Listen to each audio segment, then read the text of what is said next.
அமெரிக்காவால ஈரானை டக்குன்னு ஜெயிக்க முடியலையே, இது எதனால? இத்தனைக்கும் 40 வருஷத்துக்கு மேல பொருளாதார தடை விதிக்கப்பட்ட நாடு ஈரான்.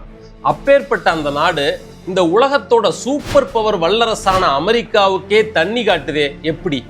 ஏன்னா ஈரான் இப்படி ஒரு சண்டைக்காக 40 வருஷமா காத்துக்கிட்டு இருக்கு. சும்மா காத்திருக்கல, ஒவ்வொரு நாளும் தன்னோட பலத்தை ஸ்ட்ராங் பண்ணிட்டே இருக்கு.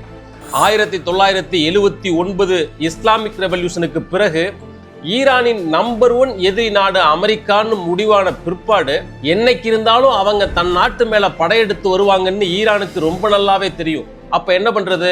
அமெரிக்கா பணக்கார நாடு மட்டும் இல்ல, இராணுவ பலத்திலையும் சர்வ வல்லமை பொருந்திய நாடு. அதை நேரடியா எதிர்த்து நின்னா நாம ஒளிஞ்சு போயிருவோம்னு முடிவு பண்ண ஈரான் அசிமேட்ரிக் வார்ஃபேர் அப்படின்னு ஒரு யுத்த முறையை கையில் எடுத்துச்சு. அதாவது சமச்சீரற்ற யுத்த முறை. புரிகிற மாதிரி சொல்றதா இருந்தா, எதிரி யானையா இருந்தா நாமளும் யானையா மாறணும்னு அவசியம் இல்லை. விஷமுள்ள தேளா இருந்தா போதும் அந்த யானையை வீழ்த்திட முடியும்.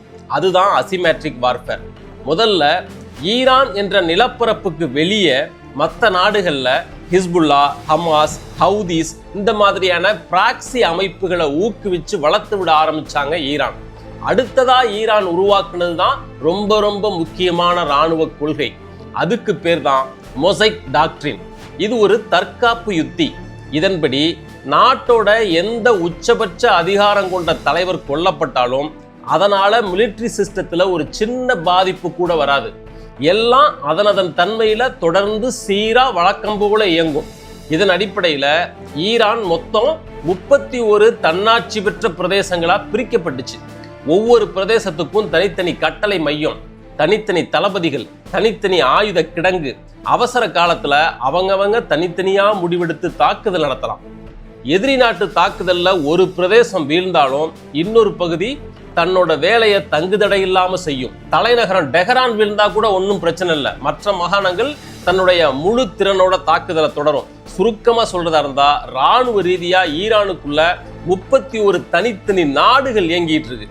அதனாலதான் அந்த நாட்டோட சுப்ரீம் லீடரே கொல்லப்பட்டாலும் கூட அந்த நாட்டு இராணுவம் எந்த தடுமாற்றமும் இல்லாம இன்னைய வரைக்கும் தொடர்ந்து தாக்குதல் நடத்திட்டு இருக்கு.